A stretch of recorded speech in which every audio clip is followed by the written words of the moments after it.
Gravando. Olá, bom dia, sejam todos bem-vindos a essa sessão de debate de projeto de pesquisa. Hoje nós teremos o debate do projeto Os 5 Planos Narrativos na Leitura de Mulher Explícita, a criação de uma nova taxonomia contística, da Fabiane Lemos de Freitas Garcia, e quem vai debater é o professor Dr. Rodrigo Andrade Pereira. Fabiane, você tem 15 minutos para fazer uma breve apresentação do seu projeto, que o professor Rodrigo, na verdade, já leu, mas para apresentar aqui para a sala, e depois o professor Rodrigo pode fazer os seus comentários. Ok, Fabiane, é com você. Tá. Bom, então, os projetos, eles surgiram, né, nessa necessidade da análise da obra da Alciene, que nós começamos, eu e o professor Hammer começamos a perceber que apenas os 2 planos do Pigra, 2 planos não, 2 teses que ele menciona, não são suficientes para uma autora como ela, né? Porque, na verdade, ela não esconde, ela mostra tudo ali de uma plano aparente, né? Mas por etapas. Então, são como se fossem camadas, né, de sentido que nós percebemos nesses contos dela. E aí, tendo em vista isso, né, tendo em vista a escrita, tendo em vista a escrita da Alciene, que é uma escrita diferenciada, né, nós pensamos nessa questão dos 5 planos. A princípio seriam menos planos, mas eles foram se desdobrando e nós fomos pensando em 5. E esses planos, eles formam um conjunto, uma epistemologia, né, de leitura da obra da Alciene, dessa escritora, mas contemporânea, mas eles servem também, vão servir para a leitura de outros escritores também contemporâneos. Então, os planos, como análise desses 5 planos, nós utilizamos um conto dela que abre o livro da Mulher Explícita, que é o Independência e Morte. Um conto curto, mas nós encontramos esses 5 planos no conto. Como é uma teoria ainda que nós estamos assim, está em construção ainda, então ela não está totalmente completa. Mas eu vou falar um pouquinho de cada plano, o que vai ter em cada plano. Então, o plano número 1, ele é um plano superficial, ele é chamado de...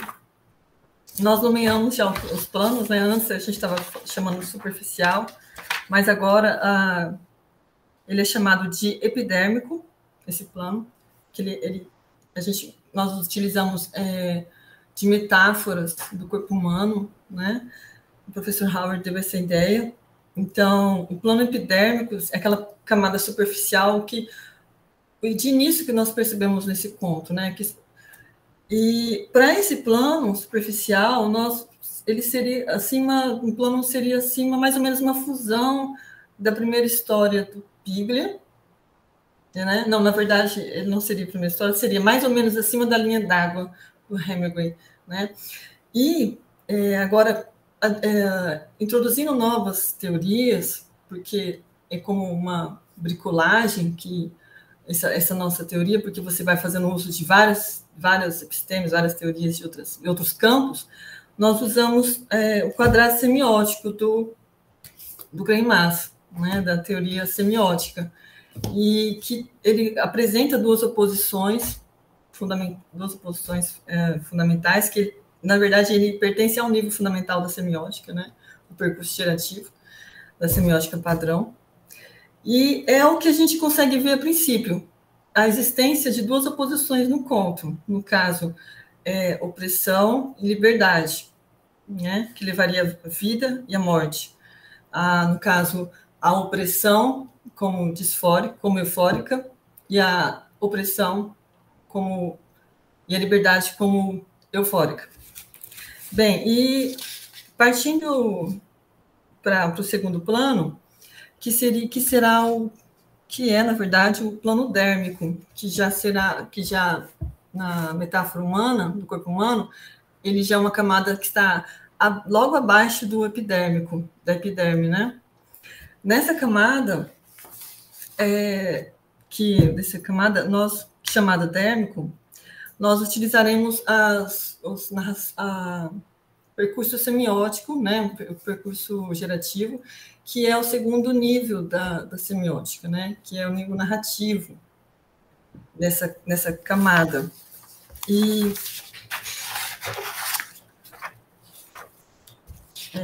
só um minutinho. Nós teríamos o nível narrativo, né, da semiótica, que, na verdade, esse nível narrativo ele contribui com a organização da narrativa, né? E as partes menores elas vão ser minuciosamente analisadas, também a partir do texto do professor Hauer, que ele publicou no site da Pangeia. O texto, esqueci o nome do texto agora, mas é um texto... A arte de ler. Exatamente, a arte de escrever, uma metodologia da leitura. Isso, a arte de escrever. Uhum. Isso. Então, esse texto dele também vai ser usado na criação dos planos, né? Então, a gente usaria esse texto também. E o segundo plano, que ele é chamado hipodérmico, né? Que está logo abaixo também, mais abaixo ainda da camada da derme, né? Ele é um plano que nós...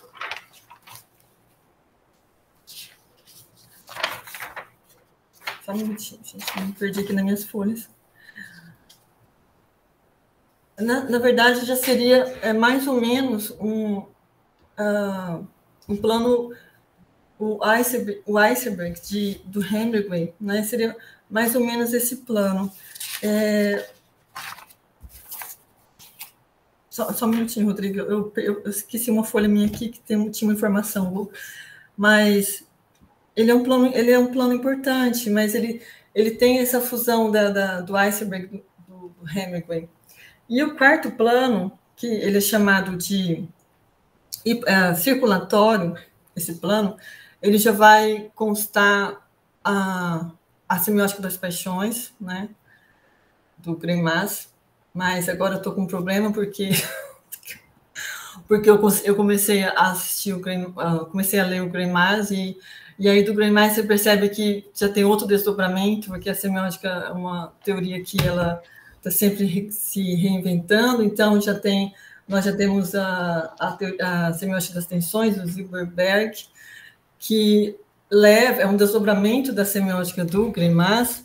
Então, aí eu agora vou ter que ajustar nisso, né? Colocar também essa questão da tensão, né? Dessa semiótica tensiva, né? Que o sujeito, segundo a semiótica tensiva, o quadrado semiótico não pode ficar apenas em duas oposições, né? Porque o sujeito ele tem níveis, né? Ondulações de sentimento, que se funde aos acontecimentos ali da narrativa, mas o quadrado semiótico vai permanecer no primeiro plano, porque o professor falou que cabe ali, sim, para esse tipo de leitura, né? Então, nesse quarto plano, vai ter essa semiótica das paixões e também, fora isso, nós também colocamos os arquétipos, né? Que tem origem na obra do Jung, né? E também do Bachelard. Essas duas epistemes nós vamos ter aqui. E no último plano, que ele é chamado de cerebral, mas o professor Howard tinha mencionado para mim outro nome também, que eu não lembro agora, não coloquei aqui, porque na verdade eu deixei cerebral, né? E ele é a cosmovisão da leitura, né? Que se depreende da leitura, visão de mundo. Aí a gente começa a pensar numa autora, por exemplo, como a Alcione, que isso está muito ligado no lugar de fala dela, de onde ela veio, quem ela é, né? Mulher, liderou o Grêmio estudantil, se formou em história, a vida dela. Então, você começa a depreender isso, essa cosmovisão, que também tem em conjunto também com a análise que o professor Howard faz naquela leitura, né? Que ele fez no blog da Pangeia. E assim, está em construção ainda, Rodrigo. Preciso de muitas sugestões. Tem muita coisa ainda que precisa ser colocada, as análises ainda estão bem iniciais, então, praticamente é isso, são esses planos que ajudam na leitura da Alciene, então, eles fazem essa bricolagem com várias teorias, né, tudo junto, para fazer essa leitura.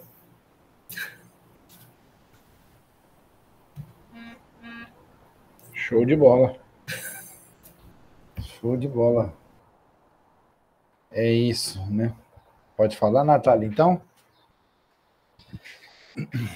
Sim, Muito com a bem. palavra, professor Rodrigo, para o debate.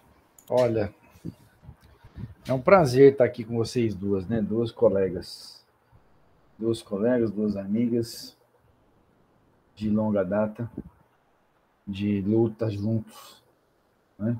De leitura junto, de grupo junto, né? Então não vem aqui falar como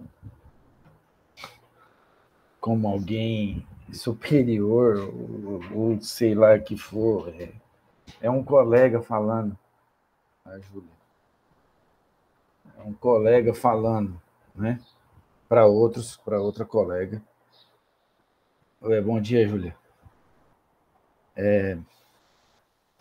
Assim, eu sei da sua dificuldade, a gente conhece tudo. A gente já conversou, a mesma dificuldade que eu tenho. Mãe, esposa, né? Não é professora do ensino público. Eu sei muito, muito bem dessas dificuldades, das dificuldades que você vai ter. Né?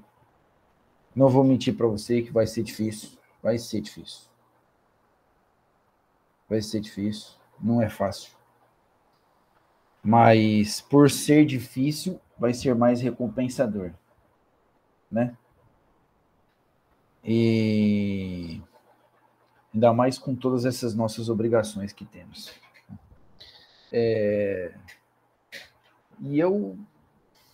quando eu li o seu trabalho, quando eu vi o seu trabalho, eu fiquei assim, já é a terceira vez que eu estou lendo Mulher Explícita, eu já li trocentas vezes, de trás para frente para trás, e vai. Gosto muito do livro, acho o melhor da Alciene,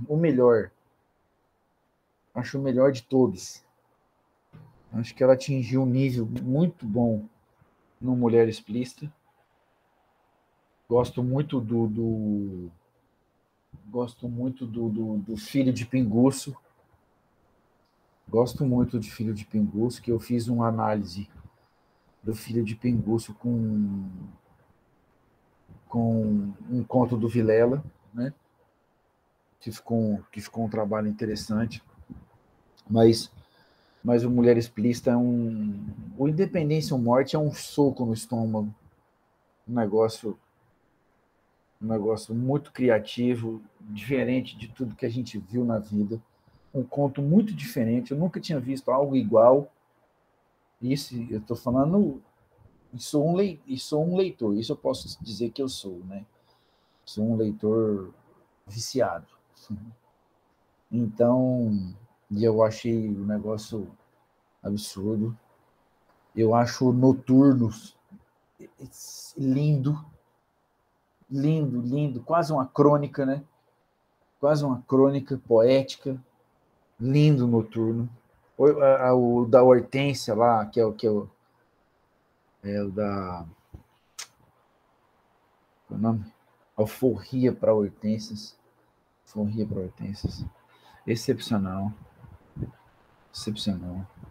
Plenilúnio, excepcional. Bom, enfim. Mas eu gosto mais do Independência ou Morte. Né?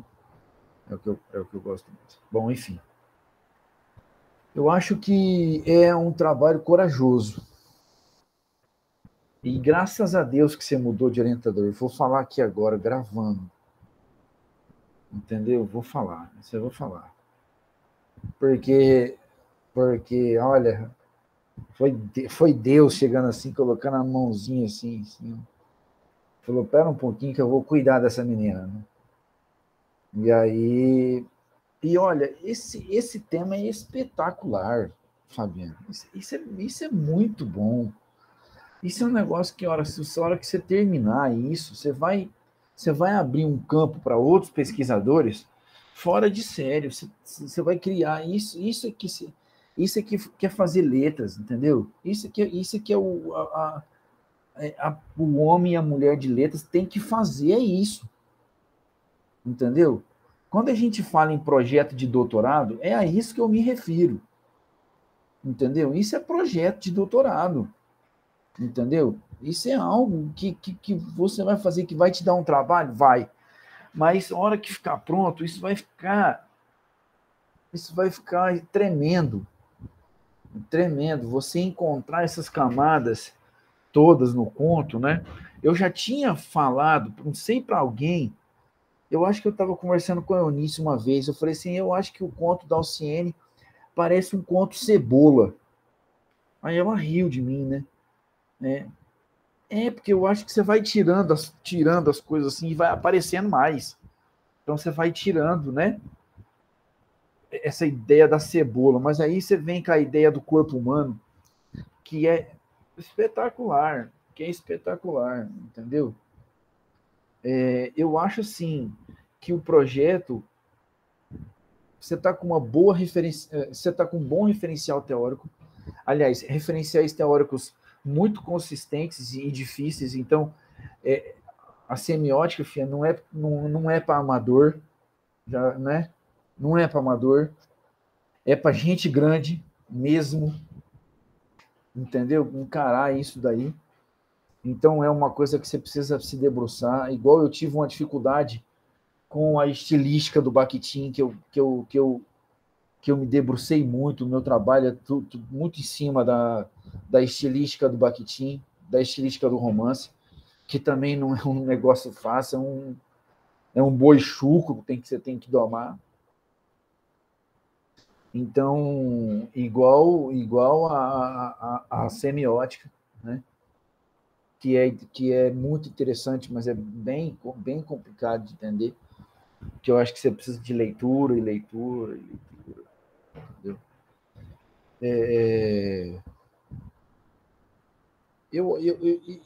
Assim, uma sugestão que eu posso te dar, não coloca mais nada no seu corpo, que senão você não vai dar conta.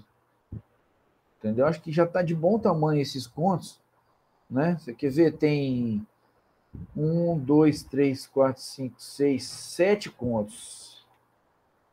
7 contos, entendeu? Acho que está de bom tamanho, tá bem escolhido os contos, né? São contos representativos do livro, né?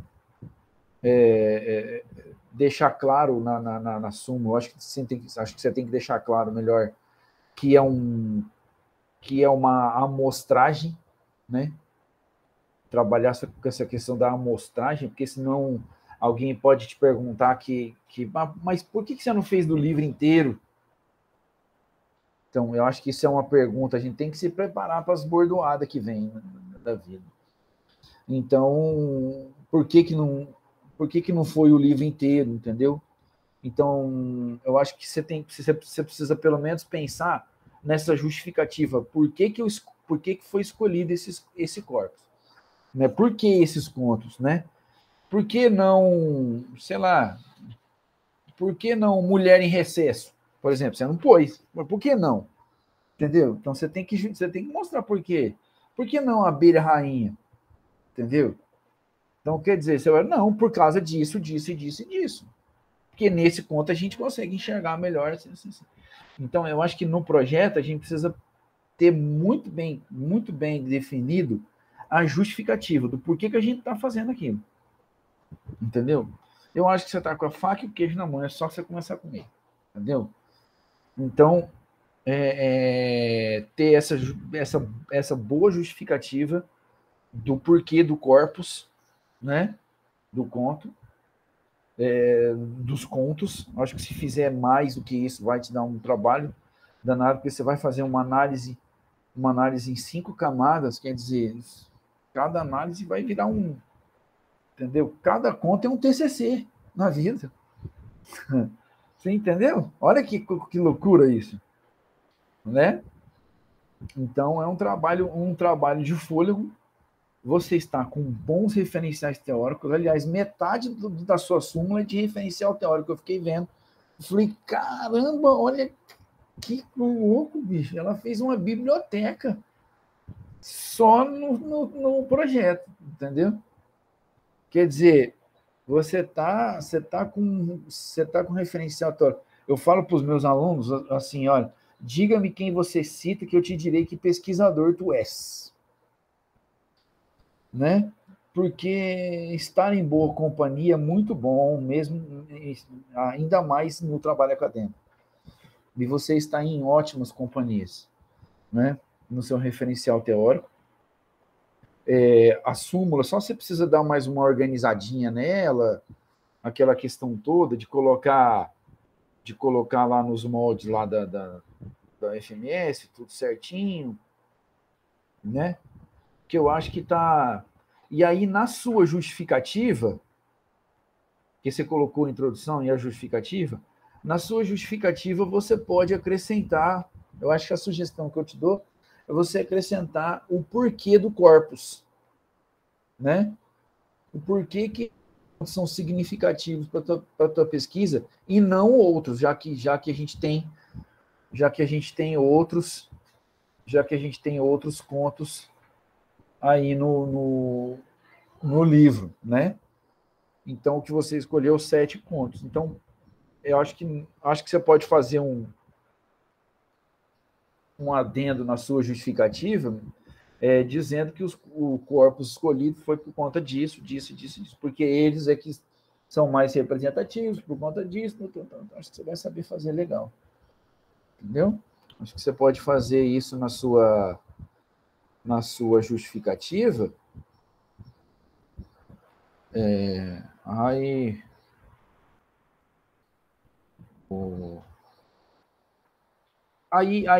e também você colocou ele em outra ordem do que não a ordem do livro.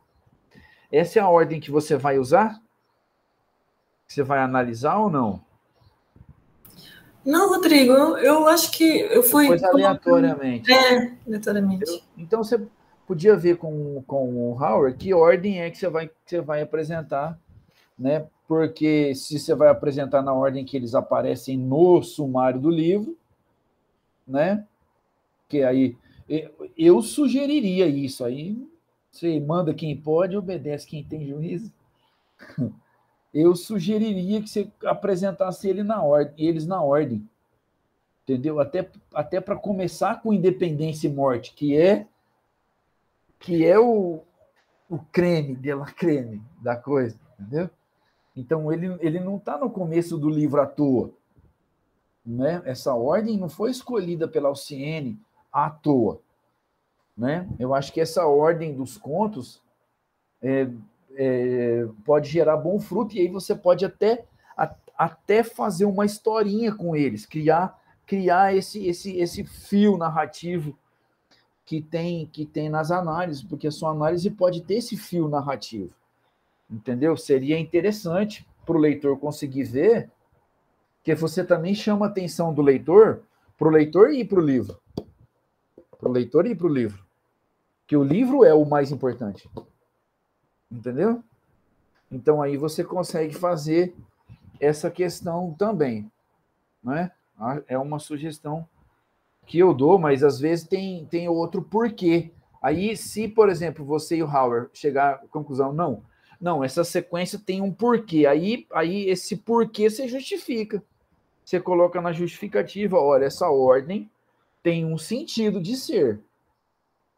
Entendeu? Agora, se não tem um sentido de ser, ele deve aparecer na ordem do livro. Né? A meu ver.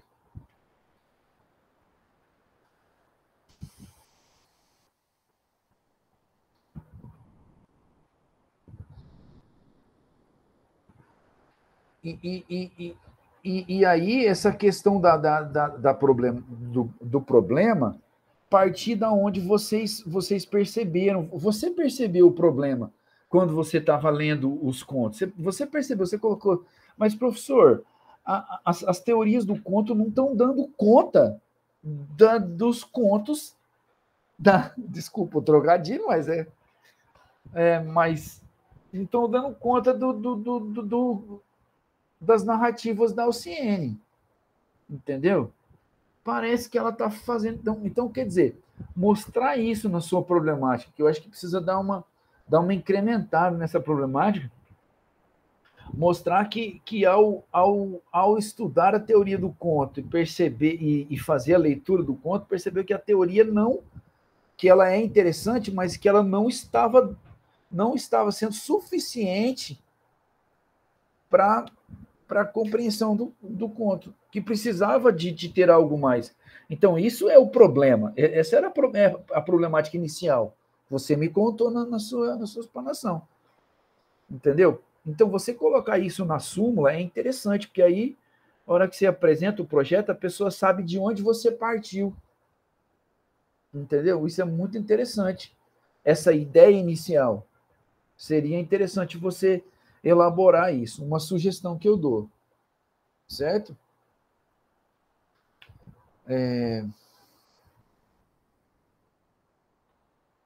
E aí, assim, aí não é eu não sei se é um novo conceito de contística, que você coloca assim, apresentar um novo conceito de contística. Eu acho que é apresentar uma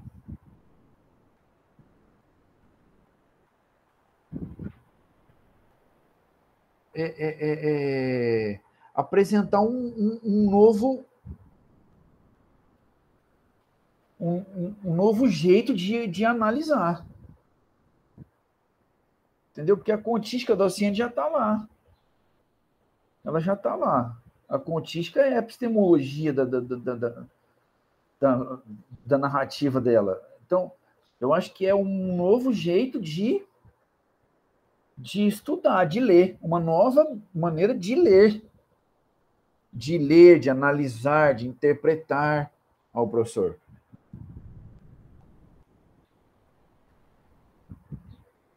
Bom dia, professor.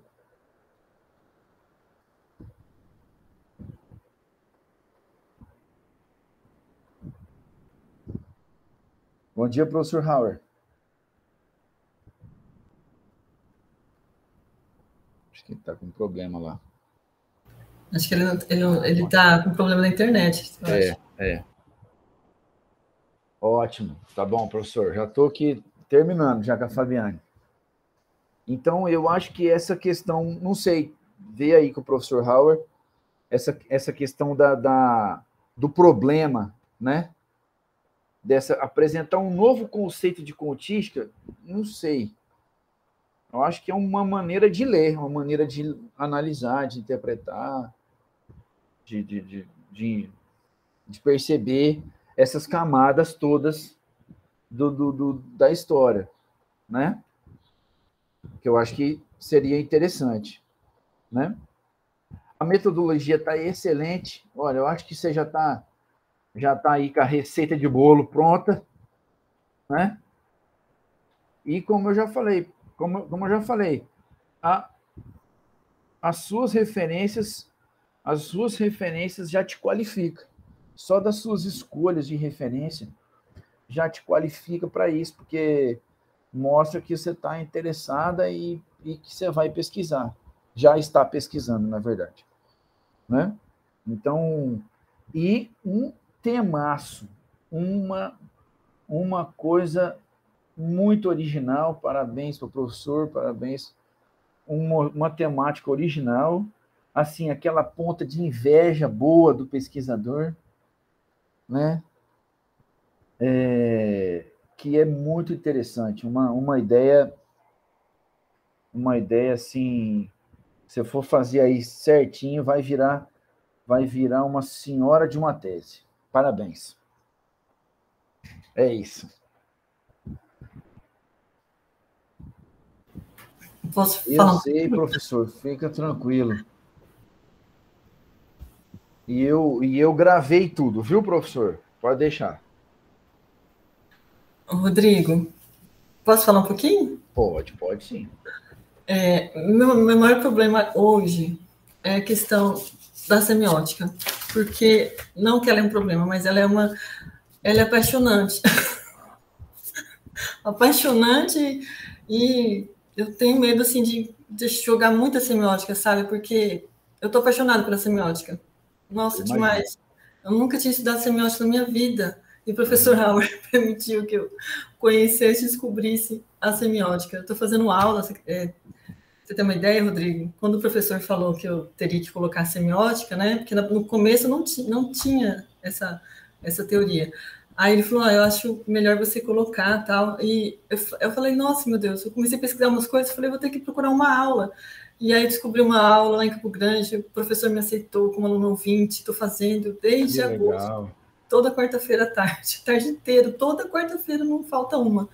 Estou fazendo aula com eles, agora a gente já está entrando no Silberberg, né, que é aquele, eu te falei, do desdobramento do Greimas, do Semiótica das Paixões. Então, assim, é apaixonante. Hoje, você tem uma ideia, é tão apaixonante que eu não consigo mais, quando eu vou ensinar para os meus alunos leitura, a gente vai trabalhar com leitura, eu não consigo ensinar sem pensar na semiótica, sabe?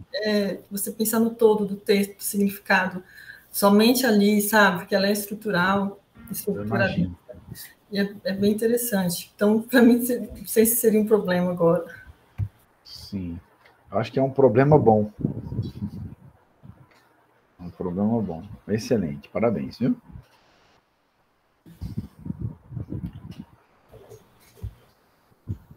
Ok, então, muito obrigada a todos que participaram do debate. Acho que já podemos pausar a gravação, então?